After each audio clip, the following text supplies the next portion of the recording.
Bună ziua frumoși mei săgetători, bine ați venit dragii mei, astăzi facem etalarea generală pentru luna ianuarie 2025.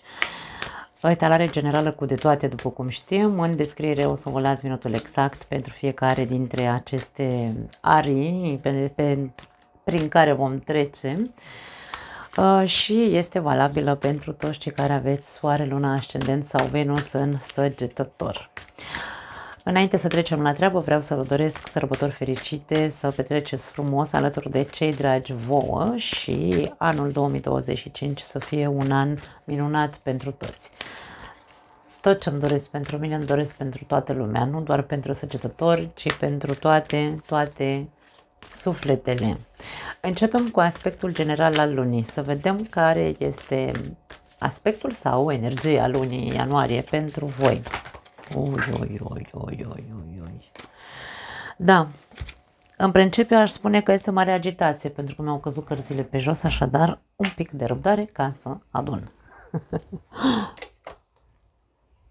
Foarte interesant aici. Da.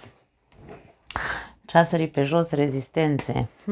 Să sperăm că nu este o lună în care săgetătorul va avea într-un fel sau altul conflicte. Hai să vedem. Să vedem energia lunii sau aspectul general al lunii ianuarie pentru voi. Ok, au sărit două. Optimism și abundență. Ok, foarte frumos. Aspectul general al lunii este unul de bucură-te, ca și cum bucură-te de tot ceea ce va veni către tine, pentru că aici vorbim despre un sentiment de bunăstare, de abundență și ori îți dă ție o stare de încredere în viață, ori tu trebuie să intri în această stare ca să poți să ai acces, să deschizi ușile către ceea ce viața are să-ți ofere în această lună ianuarie. Da. Hai să vedem ce clarificări avem pentru aceste cărți. Rege de spade și mai vreau o carte.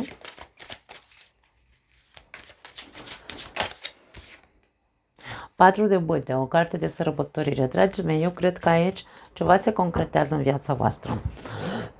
Este o lună în care se deschid niște uși, aș spune, se clarifică niște, nu neapărat că se clarifică, se rezolvă, da? Dacă se aude gălăgie, bate vântul foarte tare la noi și zguduie tot în jurul nostru. Regele de spade este energia care rezolvă lucruri legate de acte, documente, case și așa mai departe. Da? Hârtii, documente, se rezolvă ceva. Ori pentru unii dintre voi vorbim despre o moștenire, ar putea să fie că în sfârșit se dezbate o moștenire a unei case părintești. Vorbim despre o armonie, deci aici este vorba despre se ajunge la o înțelegere, la un pact, împărțim într-un mod corect aici cu regele de spade, n-are cum să fie decât corect. Iar pentru alții dintre voi, dacă nu vorbim despre moșteniri, vorbim despre rezolvarea unor, ca și cum se deblochează partea financiară în cazul în care ați avut probleme pe partea asta de finanțe, da? Deci e pur și simplu, aici ți se cere pur și simplu să fii încrezător, optimist și într-un fel de armonie aici. Înăuntrul tău trebuie să existe armonia și credința că tu ești semnul credinței, da? Dar săgetătorul are un fixism, ca fiecare zodie, bineînțeles. Fixismul săgetătorului este, poate fi pe negativ sau pe pozitiv și aici ți se cere cumva să fii fixist pe pozitiv și să existe armonie înăuntrul tău în legătură cu rezolvarea acestor probleme care au legătură cu poate cu partea financiară pentru unii dintre voi. Poate fi job, poate fi, nu știu, poate n-ai un job și uite acum, dacă tu crezi că vei avea. Cam asta este ideea, da. Bun, hai să vedem care este energia ta în această lună, care va fi energia săgetătorului în luna ianuarie.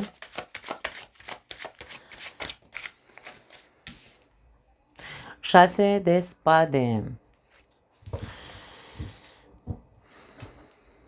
Aș spune că este o energie bună pentru că e o energie de tranziție, 6 de spade. Este energia celui care se liniștește după o perioadă de zbucium, da? De incertitudine, de probleme, de traume și așa mai departe. Ești în tranziție către liniște și pace, către un orizont mai luminos, e ca și cum se vede cumva, se întrevede, dacă vrei, luminița de la capătul tunelului. Este o schimbare de energie în tine. Dacă până acum ai fost negru, pentru că aici avem nori negri, este obscură această carte, dacă până acum poate că doar ai trăit sau ai rămas în locuri unde ai trăit traumatizat, aici vedem cum, din punct de vedere sufletesc și mental, te împaci cu ideea că ceea ce ai trăit a fost un bagaj, iau ca pe o învățătură sau o iei ca pe o învățătură și treci mai departe, treci la un alt, nu la un alt nivel, aici e vorba despre merg către liniște, nu mai vreau zbucium, nu mai vreau neliniște, am nevoie de liniște și pace. Este o tranziție către liniște și pace din punct de vedere energetic. Ori se așează, ori tu iei decizia să te centrezi doar pe liniște și pace. Și cred că îți prinde foarte bine pentru că energia lunii este una de optimism și de abundență și de rezolvare a unor probleme. Regina de spade. Deci aici eu cred că o face într-un mod conștient. E ca și cum săgetătorul știe că nu mai poate să stea în energii periculoase de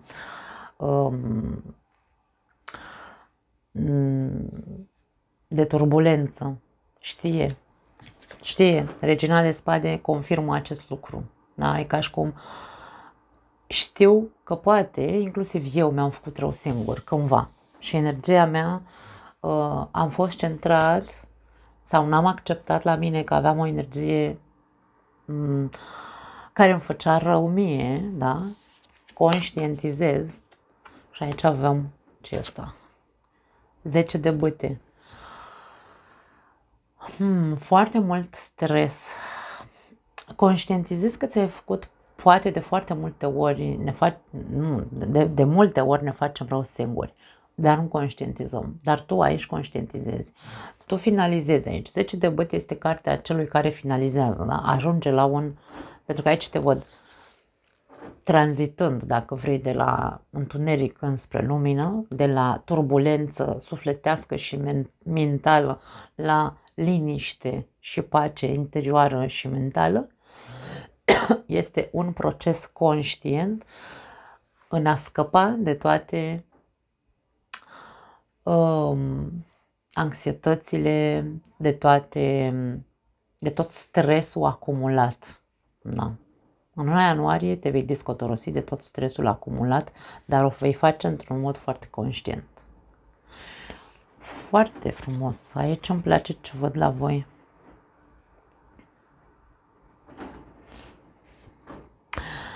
Pentru alții dintre voi, atenție mare, pentru că Regina de spade este foarte critică.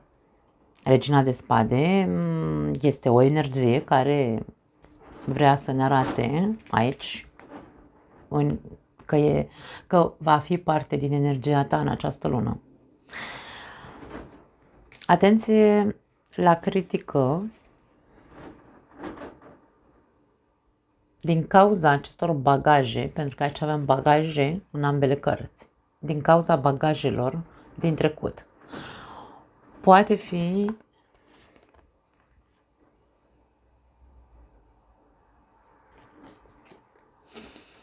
atitudinea ta, poate fi una de critic asupra unor persoane din trecutul tău care probabil ți-au generat foarte mult stres. Nu înseamnă că trebuie să începi să tai capete în jurul tău. Aici este ca și cum 6 de spade este cartea, după cum am spus, a apăsării, dar este cartea care ne indică că drumul cel mai bun este către liniște și pace, nu către a ne complica mai mult, a intra în acel cerc vicios în care poate suntem îndreptățiți să spunem ceva sau să punem la punct pe cineva care cândva ne-a făcut foarte mult rău, dar să nu fie intenția doar de a critica și arăta cu degetul, ci să fie intenția de a reuși să te descarci și să pui punctul pe I în ceea ce pe tine te-a gârbovit dintr-un fel sau altul din cauza acelor probleme pe care ți le-au generat acele persoane pe care tu acum vrei să le pui, să le scoți la tablă, cum se spune. Să fie doar pentru ca tu să poți să te ușurezi. Asta era cuvântul. Nu pentru a-l îngenunchea pe celălalt, pentru a-i face rău. Încearcă să găsești acest minim echilibru în ceea ce spui, ca să fie doar pentru a te descărca și a te ușura tu, nu pentru a-l călca pe cap pe celălalt. Asta este ceea ce simt aici, că vor aceste cărți să ne transmită pentru alții dintre voi. Pentru că energia ta poate aduce liniște, dar poate aduce și încărcătură foarte multă, pentru că regina de spade e foarte critică, după cum am zis. Hai să vedem iubirea pentru cei care aveți o relație, să vedem cum se arată în luna ianuarie. Pe cai mari aici, relația pornește în trombă, să spunem așa. Probabil că vom vedea la clarificări, dar în principiu aș spune că este un progres în relația voastră. Veți vedea un cert progres în relația voastră. Poate aceeași chestie sau, mă rog, propoziția pe care o folosim de multe ori, îi tragem amândoi la aceeași căruță, către un obiectiv comun. Da? Hai să vedem. Este un succes. Hai să vedem cu ce vine la pachet. Cu 2 de băute vine cu planuri. Planuri obiective în relația ta. Și 3 de băute, da. Planuri, obiective de viitor. Aveți viziuni comune, îmi vine să spun. Aceste viziuni comune se vor centra, să spunem așa. Aveți mai multe planuri. Nu e că aveți un singur plan. Dar ce îmi place cel mai mult este că știți să vedeți cu adevărat unde vreți să vă ducă acest obiectiv. Știți să luați planurile rând pe rând. Pentru că aici avem o secvență foarte plăcută. 2, 3 de băute. Și impulsul, dorința de a ajunge la acele planuri. Să avem aici, concret, în viitor, toate aceste mișcări pe care le facem începând cu luna ianuarie pentru relația noastră, căsnicia noastră, au de-a face cu creșterea, cu progresul în relația noastră și cu ajunsul acolo unde vrem să ajungem. Pentru că deja vedem tabloul viitorului, știm ce vrem pentru viitorul relației noastre. Despre asta e vorba. Vedem implicarea ambilor parteneri. Aici avem 2 de bâte, care 2 înseamnă 2, da? 2 persoane. Aici avem 2 cai, unul alb și un negru. Există echilibru, există dorință comună, obiectiv comun și chef de a porni la drum. Hai să vedem aici un sfat sau un mesaj care să vă ajute în plus cu acest progres pe care îl vedem. Mai agitație tare pe la voi prin toate părțile. A sărit în partea dreaptă un card. Apărăți poziția. Nu poziția ta, că vrei tu. Aici să faci ceva singur, pentru că eu nu simt că tu vrei să faci ceva singur. Aici vorba despre 2. Apărați-vă poziția, apărați-vă obiectivul.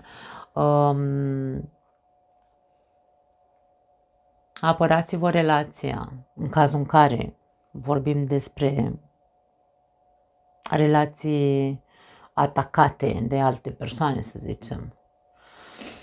Aici să fie totul pentru voi, pentru relație. Planurile să fie ale voastre, luptați pentru viitorul vostru aici, ca și cum, da? Și apărați-vă această relație. Nu pot să zic altceva. Cam asta este ceea ce vor să ne transmită toate aceste cărți. Foarte frumos, îmi place. Nu vă lăsați.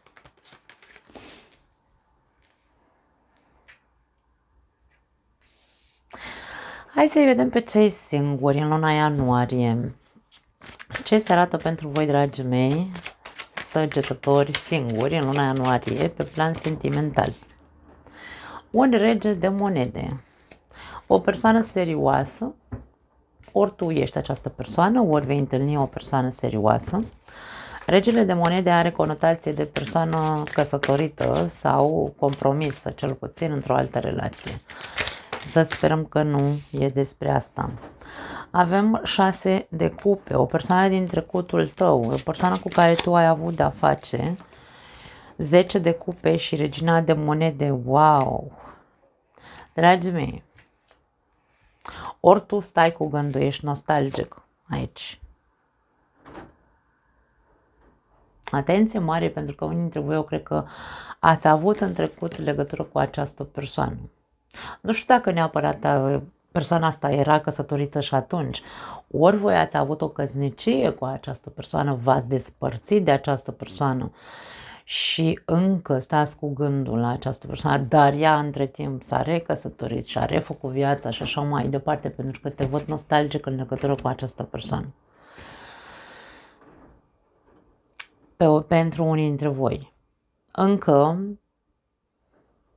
așteptați cumva ca ceea ce v-a unit în trecut să vă aducă din nou în prezent și să vă unească din nou. Cam asta e pentru unii dintre voi. Pentru alții dintre voi e vorba despre cineva din trecutul tău, poate fi cineva foarte apropiat ție, foarte drag ție, poate un prieten. Un prieten din trecutul tău apare în, sau, nu știu, uite, noaptea dintre ani, nu? De Revelion.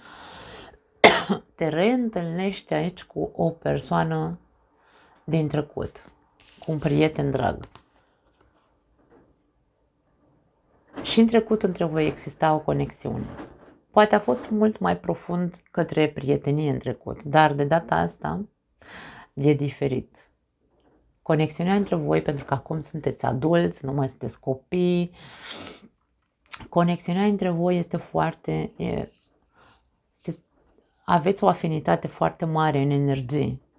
Amândoi căutați o familie serioasă, amândoi căutați să fiți fericiți în cazul în care n-ați fost căsătoriți niciunul dintre voi. Dar eu aș spune că mulți vorbim despre persoane care au avut o căsnicie. Ori amândoi ați fost fiecare căsătoriți cu altcineva și acum vă reîntâlniți și veți găsi o poveste de viață destul de asemănătoare, ar putea să fie. Ați avut căsnicie asemănătoare și acum vă regăsiți și vedeți cât de multe lucruri aveți în comun. Vedeți că dorința de a forma o familie fericită este comună. Foarte tare, regele și regina de monede. Aici vorbim despre suflete conectate și care nu s-au unit atunci în trecut, ci se vor uni acum în prezent. Fiecare s-a maturizat în felul lui, dar dorința este aceeași. Foarte tare! Poate fi o zodie de pământ pentru unii dintre voi. Taur, Fecioară sau Capricorn, sau poate are planete foarte multe în aceste zodii de pământ.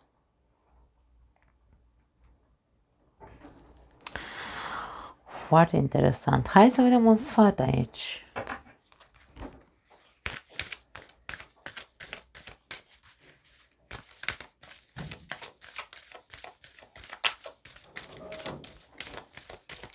Dacă deja sunteți hai să o numim relație, cunoașteți deja pe cineva, vibrați în aceeași energie, sunteți pe aceeași lungime de undă, aici vedem, atenție, poate fi o cerere în căsătorie pentru unii dintre voi. Sau cel puțin amândoi simțiți la fel, simțiți că sunteți partenerul ideal unul pentru celălalt, poate fi și asta. Hai să vedem un alt mesaj sau un sfat ce vrea să iasă, nu știu. Doamne, ferește. E belea la voi, măi, oameni buni. Ok, avem unul care a sărit tot în dreapta. La voi sar mesajele în dreapta și restul cărților în grup sar în stânga. Avem trifoiul. Eliberează-te de vinovăție. Nu știu dacă... Poate singurul sentiment de vinovăție, dar nu aș spune vinovăție, ci este acesta de nostalgie, pentru că îl vedem, 6 de cupe. E ca și cum, de ce nu mai fi... De ce n-am început relația cu persoana asta de acum ani de zile? Pentru că acum am fi fost fericiți. Eu aș spune că nu e despre asta, nu trebuie să te întrebi asta. Aici este despre... Dacă nu a fost să fie în trecut, este pentru că nu trebuia să fiți atunci, pentru că nu erați în aceleași energii atunci. Acum sunteți, pentru că fiecare a trecut prin experiențele lui de viață și acum sunteți pe aceeași frecvență. Atunci nu cred că erați, atunci poate vibrați doar în zona de prieteni. Așadar, renunță la orice gând din asta care îți trece prin cap în legătură cu trifoiul, ce înseamnă soartă sau noroc, se zice, nu? Nu, eliberează-te de gândurile astea de n-am avut noroc sau de ce n-a fost să fie atunci și că ne-am întâlnit acum când suntem adulți, pentru că aici poate vorbim despre persoane de peste 40 și 45 de ani, da? Persoane între 40 și 60 aș spune chiar, 55, hai să nu mă duc atât de departe, între 40 și 55, poate aveți vârstele, dar nu contează, dragii mei.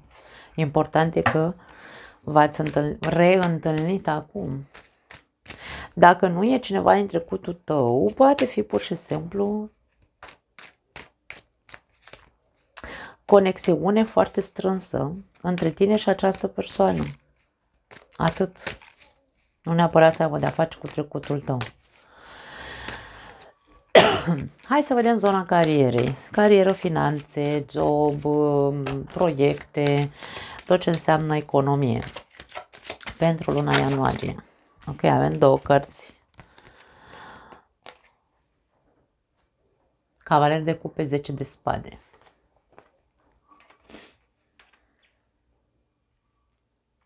Pentru unii dintre voi poate fi o dezamăgire în urma unei oferte. Primiți o ofertă, dar această ofertă ori nu e pe placul vostru, ori începi un nou job, un nou proiect și va exista un eșec. Dar nu te lăsa pus la pământ, chiar dacă e să fie un eșec, pentru că eșecul întotdeauna ne poate reprezenta o experiență în plus în viața noastră. Da, poate pare foarte ușor și poate pare foarte superficial, dar orice eșec ne face să învățăm ca în următorul proiect să facem mai bine lucrurile. Da. Hai să vedem aici ce avem. Avem steaua, da, poate fi, pentru unii dintre voi poate fi un proiect. Pentru cei cu oferta, dacă primiți o ofertă care este, ori nu e pe placul vostru, ori se va dovedi a fi nesănătoasă cumva pentru voi, steaua ne spune că nu va fi nicio tragedie, da? Deci chiar dacă, de exemplu, hai să spunem așa, primești o ofertă de muncă,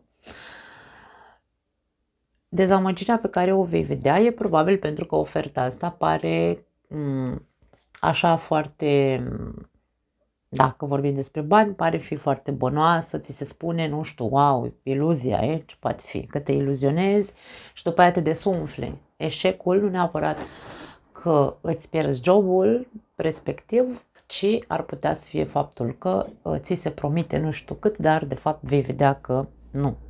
Sau poate oferta nu este atât de generoasă și de aia tu ești dezamăgit. Poate fi și asta. Dar aici ca și cum ți se spune, ok, nu-ți pierde speranța, că și dacă ar fi să fie așa, tot nu e atât de tragic. Deci aici ca și cum ți se spune, nu o lua atât de personal sau nu o lua atât de, wow, ce tragedie, uite ce mi s-a întâmplat, bla bla bla. Avem pajul de bute, ultima carte. Întotdeauna este loc de noi începuturi, ți se spune. Chiar dacă ar fi să primești un job sau o ofertă, primești un job, îl pierzi, ca să hai să fim tragici dacă vreți. Primești un job, îl pierzi sau nu se concretează, ți se zice da, vino și să-mi dăm contractul mâine, dar după aia mâine zice stai să vezi că am luat pe altcineva. Ești super dezamăgit. Steaua spune lasă, nu mai te gândi la asta, ridică-te în picioare că ai altul aici, după colț. Deci există varianta de nu e niciun fel de moarte de om că nu s-a semnat acel contract, de exemplu. Ai un proiect care dă kicks, nu-ți pierde, hai să spunem așa, nu te dezamăgi atât de tare să iei ca pe un eșec atât de profund faptul că a dat kicks afacerea, ce pur și simplu lasă te inspirat. Tu ești foarte creativ, tu ești foarte bun să te ridici foarte repede. Așa că perseverează, mergi mai departe, ridică-te, ai mai învățat o lecție aici, ai mai integrat ceva, data viitoare vei ști să faci mult mai bine, data viitoare vei ști să fii mai original, dacă vrei. Da? Vei primi inspirație oricum. Avem un soi de protecție, indiferent, pentru că steaua înseamnă și protecție, indiferent cât de dezamăgitor sau dezamăgitoare poate fi luna ianuarie pentru voi din punct de vedere financiar, există în același timp și protecție. Nu vei fi la pământ să zici că, vai, Doamne, o să mor acum de foame și nu mergeți până acolo atât de departe. E ca și cum luna ianuarie cumva și luna ianuarie este o lună în care se iese dintr-o situație complicată, după cum am văzut de la începutul acestei talări.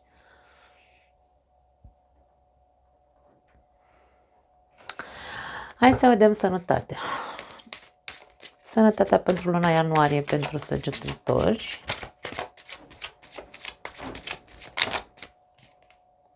Marea Preoteasă.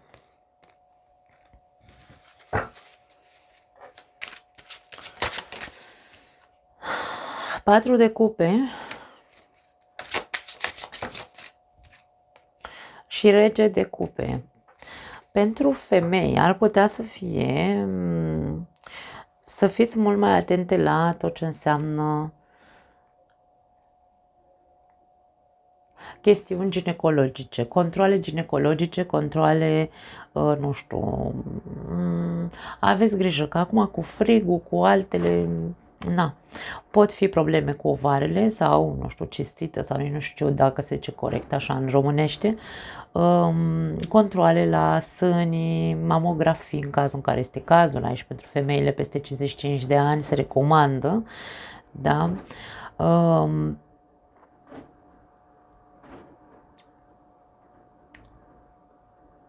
Aveți grijă la partea emoțională, pentru că avem cupe aici și Rege de cupe și avem 4 de cupe. Tot ceea ce îmi vine să spun, învățați un pic. E ca și cum vi se cere să fiți propriul psiholog. Atenție, nu vă trimite la psiholog. Fiți propriul psiholog, observându-vă pe voi ce lucruri, ce emoții, nu lucruri, ce emoții ascundeți înăuntrul vostru care vă pot dăuna sănătății. Adică vă produc apatie sau vă produc acea indiferență, ca și cum nu stau eu acum să mă uit să văd dacă mi-afectează sănătatea. Aici ca și cum nu vezi, nu bagi în seamă anumite emoții pe care probabil le acumulezi și trebuie să înveți.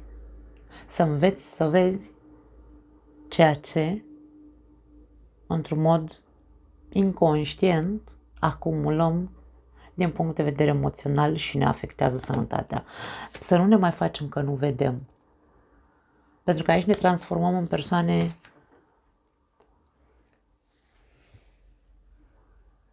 care stau așa și se uită într-un punct. Persoane care nu le convine nimic. Tot ceea ce ne afectează sufletul ne transformă într-un fel sau altul. Și de aia ți se spune cumva să te îndrepți către tine și să fii propriul psiholog, dacă vrei.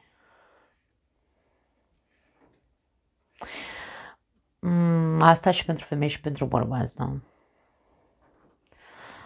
Bărbații, dar ar putea și ei, de ce nu, să încerce să-și facă niște controle de genul ăsta, dacă, mai ales dacă au peste 55 de ani. Se insistă și la bărbați pe același lucru. Ar putea să existe și posibilitatea acum și pentru femei și pentru bărbați să aveți unii dintre voi și acest viciu ascuns al băuturii, poate fi. Dar nu vorbim doar despre băutură de alcool, vorbim băutură de tot felul, da? Zahărul nu este atât de bun pentru organism, apa în exces nu este bună pentru organism, deci aici trebuie să existe un echilibru. Marea prioritate este energia cheii, are cheia în mână, da? Noi dacă știm să fim înțelepți și să echilibrăm ceea ce trebuie ceea ce ne face bine sau nu din punct de vedere fizic al sănătății, când conștientizăm, atunci bineînțeles că avem grijă să nu mai bem în loc de 4 pahare, de exemplu, pentru că aici avem 4 pahare, în loc de 4 pahare de Coca-Cola bem doar 1. Înțelegeți? Cam asta este ideea. Mare grijă aici să existe un echilibru între aceste, dacă vorbim de alcool, deja nu trebuie să intru în amănunte pentru că nu are sens, dar voi știți. Nu?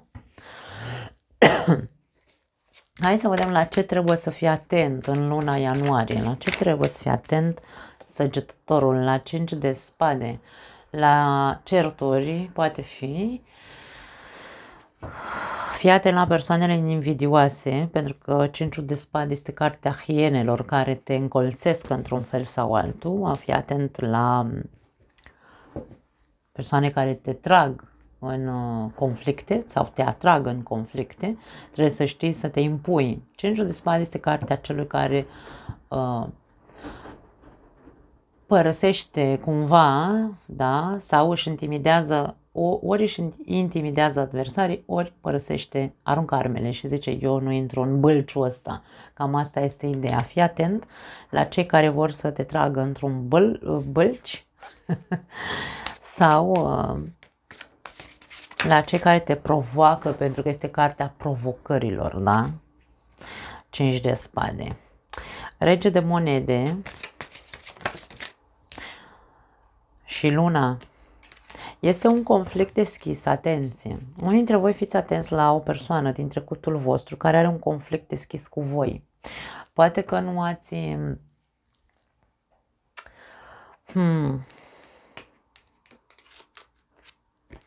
Nu ați rezolvat niște probleme când trebuiau rezolvate cu această persoană. Poate fi partenerul de viață, poate fi un prieten drag, poate fi un tată, poate fi un frate sau o soră, nu are importanță. Aici nu vorbim doar de masculin, atenție, da?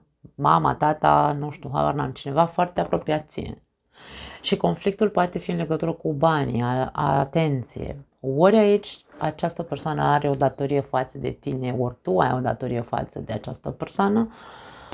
Conflictul este deschis de mult și nu ați reușit să, nu știu, să vă plătiți polițele cumva.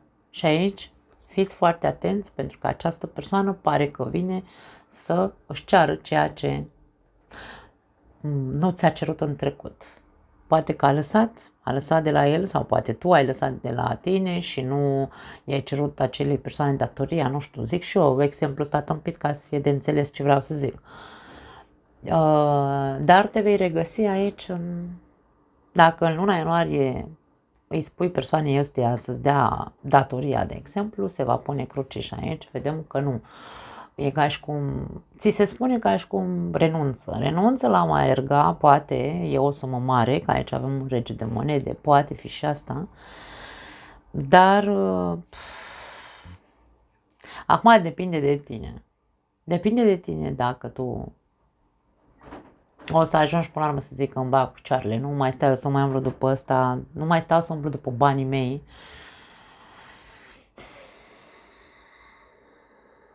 Dacă e vorba despre o ațățare pur și simplu, această persoană, sau mă rog, aici e o altă poveste, da? Nu mai vorbim despre aceeași persoană, ca să ne înțelegem.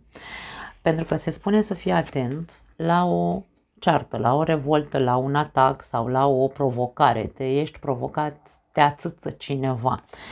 Acel cineva poate să fie un prieten, insist. Aici avem un prieten sau cineva foarte apropiat ție, cu care te-ai avut foarte bine până acum.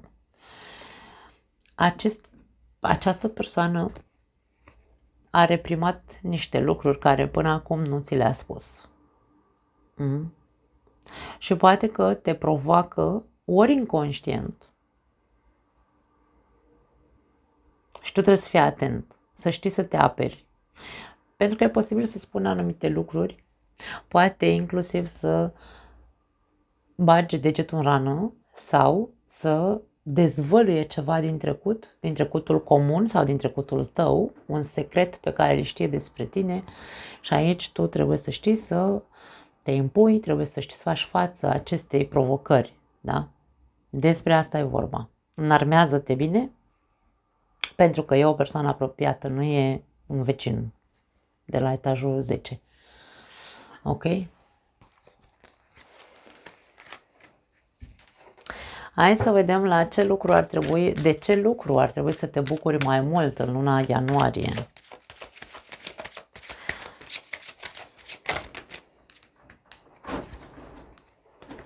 De liniște și pace. Bucură-te de clipe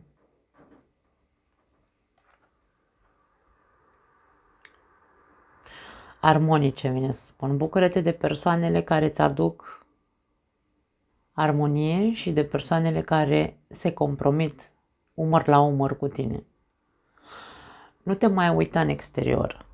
Da? Aici e ca și cum pacea și liniștea și vindecarea este cea mai importantă. Centrează-te sau focusează-te doar pe așa ceva. Bucură-te mai mult doar de liniște și pace, nu de conflicte, nu de... De aici e vorba despre, indiferent cine te-ar ațăța, indiferent cine te-ar provoca, tu trebuie să știi să-i faci față, pentru că nu are sens să stai în conflicte. Îndepărtează de persoanele astea, taie-le macarona și scoate-le din viața ta, indiferent că poate în trecut a fost cineva important pentru tine. Atâta timp cât o persoană te bârfește sau scoate la suprafață niște secrete pe care tu cândva ai avut încredere să-i le spui pentru că era cel mai bun prieten, de exemplu, după ce treci de hopul ăsta, bucură-te că te-ai descărcat într-un fel sau altul și caută doar liniștea și pacea. Foarte interesant. Hai să vedem ce vrea să ne spună temperanța. Ia uite, s-a întors, nici nu mă lasă să le amestec. Astea, uite, bucură-te de noua viață pe care vrei să o construiești. 7 de bâte. Dragii mei, voi aveți aici, cum spun, mie vine să zic că voi aveți proiecte, voi aveți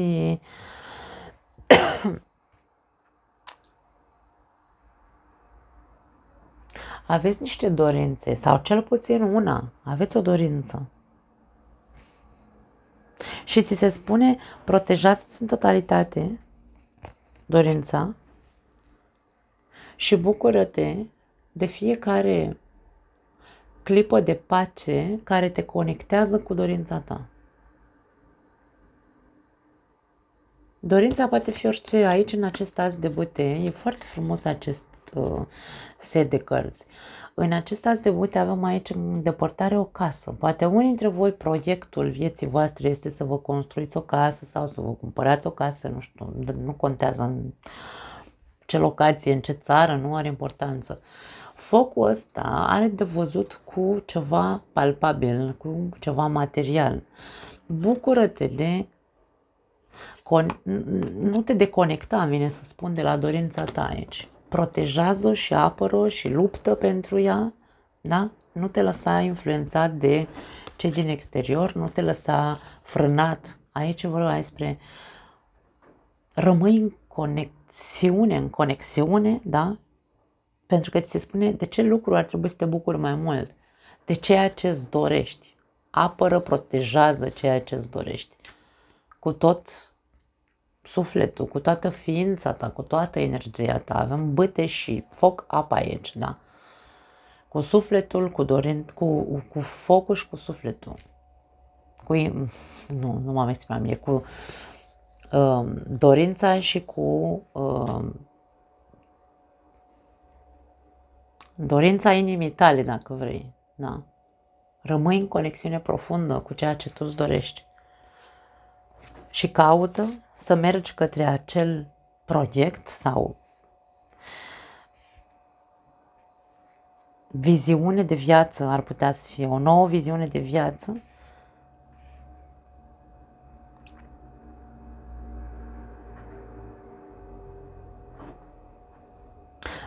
unde să existe și liniște și pace. Și cum am spus la început, bucură-te de cei care sunt umăr la umăr cu tine și care te sprijină în împlinirea acestui proiect, în împlinirea acestei dorințe pe care o ai. Da? Hai să vedem un mesaj final pentru voi sau un sfat și sărit. Ce avem aici? Doiul de monede.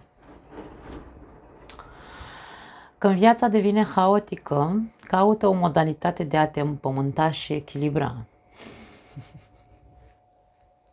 Un mare sfat pentru săgetători. Când simți că îți fuge pământul de sub picioare, pentru că vedem aici că cel puțin aici, din punct de vedere financiar, se poate întâmpla ceva. Din punct de vedere al provocării, ar putea să existe o provocare în legătură cu cineva din trecutul tău. Și e posibil să te regăsești un pic așa un pic dezechilibrat și să simți un cert haos în viața ta pe anumite arii. Și aici ți se spune că atunci când viața devine haotică, caută o modalitate de a te împământa și echilibra. Trebuie să găsești, da? Bucură-te, caută acel echilibru, caută acea pace interioară, caută optimismul, caută să fie liniște, indiferent că trăiești în haos sau există haos în jurul tău. Caută liniștea și echilibrul. Foarte frumoasă această etalare. Nu mai am altceva pentru voi, dragii mei. Vă pup, vă iubesc. Ne vedem data viitoare. Ciao!